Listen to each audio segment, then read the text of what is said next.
Om Swastiastu. Hai teman-teman, nama saya Igede Swastika Jasugata. Saya berasal dari SD Negeri 8 Sebagan.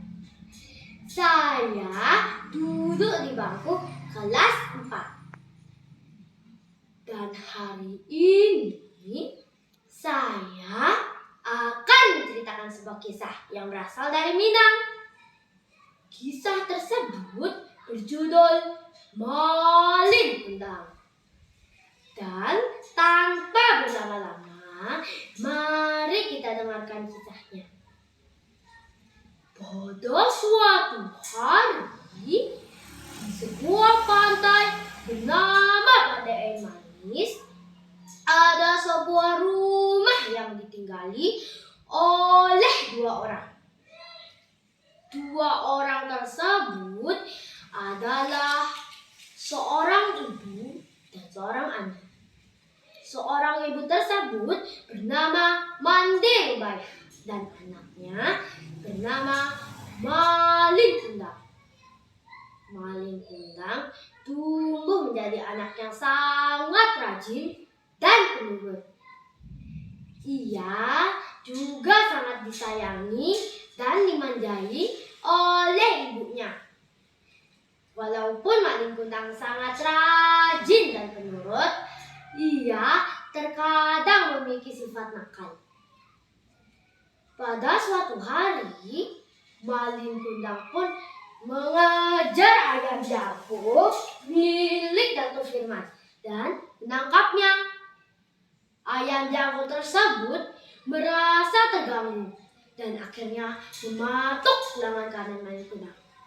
Malin Kundang pun sambil menangis, "Hei ibu, ibu!" Dan akhirnya Malin pun dengan bergegas berlari ke rumahnya. Dan sambil menangis pun Malin pun meminta tolong kepada ibunya. "Ibu, ibu, lengan kananku dipatok ayam, Bu." Dengan sabar, ibu Malin Kundang pun membalut luka Malin Kundang. Ibu Malin Kundang pun sambil membalut luka pun bernasihat kepada anaknya. "Malin, ingat ya, kau sudah tidak punya ayah. Kaulah salah satu harapan ibu." Begitu nasihat ibunya. Malin Kundang pun mengangguk tanda mengerti. Beberapa hari kemudian, Malin Kundang membantu ibunya berjualan ikan di pasar.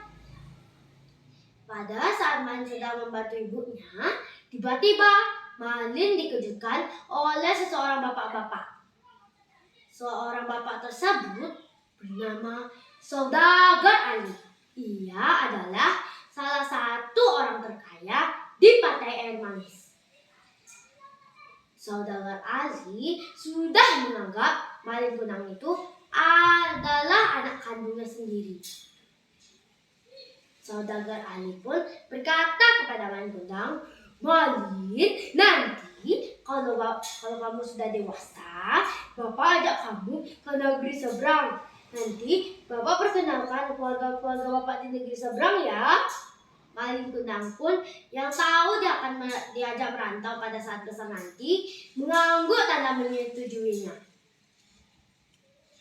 Beberapa tahun kemudian, Malin Kundang yang sudah menjadi dewasa memohon kepada ibunya, "Ibu, ibu, bolehkah aku merantau ke negeri seberang, Bu? Aku mohon." Ibu Malin Kundang pun yang sudah tua menjawab sambil berkata, "Nak, kau tidak boleh merantau ke negeri seberang, Nak.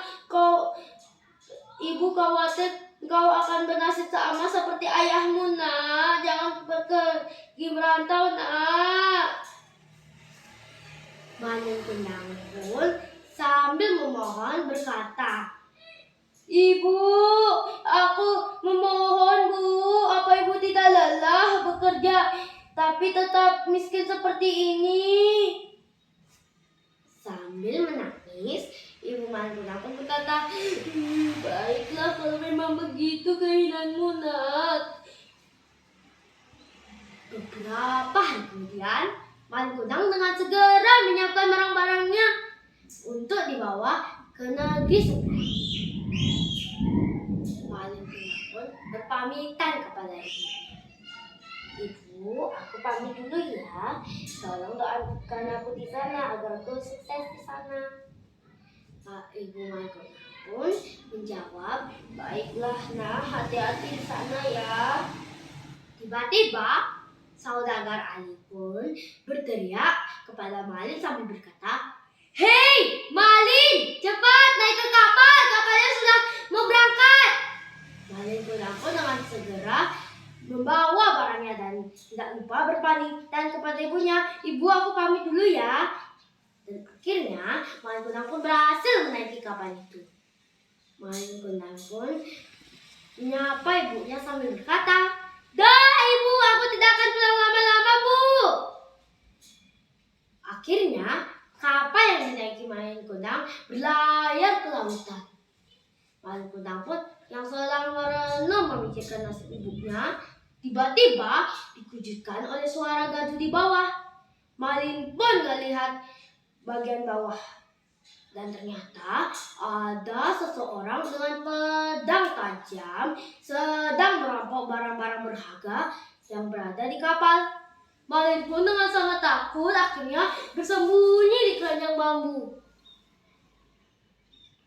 Untungnya pada saat kejadian itu Malin Kundang selamat karena para perompak tidak tertarik dengan keranjang bambu tersebut. Malin pun selamat dalam kejadian itu dan melihat saudagar Ali dan anak buahnya telah dibunuh. Malin pun akhirnya melayarkan kapal untuk menuju negeri seberang dan akhirnya Malin Kundang sampai di negeri seberang. Malin Kundang pun meminta tolong kepada warga negeri seberang untuk membantunya menguburkan jenazah saudagar Ali dan anak buahnya. Akhirnya saudagar Ali dan anak buahnya dimakamkan di sana. Malin pun akhirnya berantau di sana. Tahun-tahun pun berlalu. Tiba-tiba Malin pun sudah menjadi kaya. Kapal Malin Kundang pun berlayar ke lautan untuk pertama kali.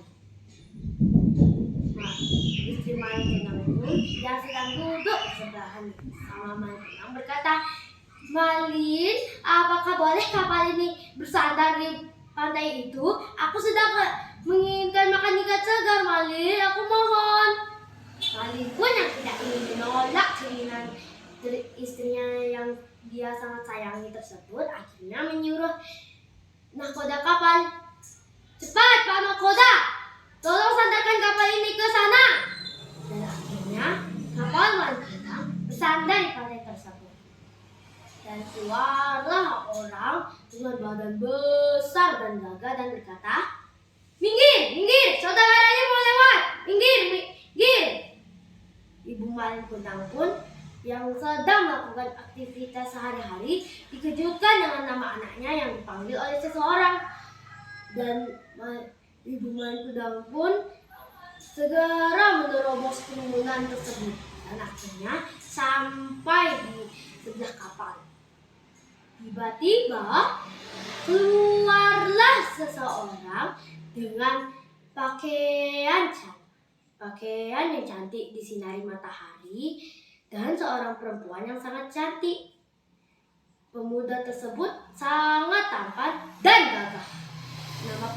Dan Ibu Malin Kundang pun menyadari bahwa pemuda tersebut adalah anaknya yang bernama Malin Kundang. Ibu Malin Kundang pun sambil menangis berkata, "Nah, anakku Malin Kundang, akhirnya kamu pulang juga nak." Malin Kundang pun kaget karena orang yang memanggil dia tersebut adalah nenek tua dengan baju lusuh. Dan Malin Kundang pun berkata, "Hei wanita tua, beraninya ya kau mengaku-ngaku sebagai ibuku? Ibuku sudah mati." Istri Malin Kundang pun dengan kebingungan bertanya kepada Malin Kundang, "Malin, apakah itu memang benar-benar ibumu?" Malin pun menjawab kepada istrinya sambil teriak, "Bukan istriku, dia bukan siapa-siapa. Dia cuma wanita tua lusuh yang ingin memanfaatkan harta-hartaku." Dengan menangis, Ibu Malin Kundang pun berkata, "Nak, kau berkata apa, nak?" Malin Kundang berkata, "Hei wanita tua, ibuku sudah mati dan mewariskan harta-harta yang cukup. Kau jangan mengaku-ngaku sebagai ibuku ya." Istri Malin Kundang pun segera menengahi keadaan itu dan bertanya kepada Ibu Malin Kundang, "Ibu, apakah ibu bisa membuktikan bahwa ibu memang benar-benar ibunya Malin Kundang?" Tanya istri Malin Kundang dengan santai. Ibu Malin Kundang pun menjawab, "Memang benar dia anakku. Kalau kau tidak percaya, kau lihat aja lengan kanannya. Di sana ada bekas luka patokan ayam." Istri Malin Kundang pun melihat bagian lengan kanan suaminya dan ternyata benar ada bekas luka. Malin Kundang pun berkata, "Wanita tua, itu bukan bekas luka patokan ayam. Itu cuma tanda lahirku." Malin Kundang pun menyuruh istrinya, "Cepat istriku, suruh semua rombongan kita untuk naik ke kapal. Cepat masuk ke kapal." Dan akhirnya kapal Malin Kundang pun kembali berlayar ke lautan. Ibu Malin Kundang pun sangat bersedih dan berdoa, "Ya Tuhan, jika dia memang benar-benar bukan anakku, kau maafkan dia. Tetapi jika dia memang benar-benar anakku, aku ingin balasan yang setimpal untuknya, ya Tuhan. Aku mohon, ya Tuhan." Langit pun yang awalnya cerah disinari matahari tiba-tiba berubah menjadi gelap dan terdengar suara dentuman petir. Kapal Malin Kundang pun terkena badai tersebut dan akhirnya Malin Kundang menyuruh awak kapalnya tersebut untuk memasukkan barang-barang yang penting dari kapal. Cepat, masukkan barang-barang yang penting di luar kapal, cepat. Tiba-tiba petir yang sangat keras pun menyambar kapal Malin Kundang dan akhirnya kapal Malin Kundang pun terpecah menjadi beberapa bagian. Pada saat kejadian itu, istri Malin Kundang pun meninggal di tempat. Malin Kundang pun akhirnya terdampar kembali ke pantai air manis bersama penumpang kapal yang masih tersisa. Malin pun melihat tangannya yang berubah menjadi batu dan berkata, "Ibu, maafkan aku jadi tidak akan mengulanginya lagi." Dan akhirnya Malin pun bersujud dan berubah menjadi batu. Dan begitulah kisah Malin Kundang. Jadi, pelajaran yang kita bisa dapat dari cerita ini adalah kita tidak boleh durhaka kepada orang tua kita, terutama ibu, karena ibu adalah orang yang membesarkan kita dan melahirkan kita. Dan begitulah kisah Malin Kundang. Om Santi, Santi, Santi, Om.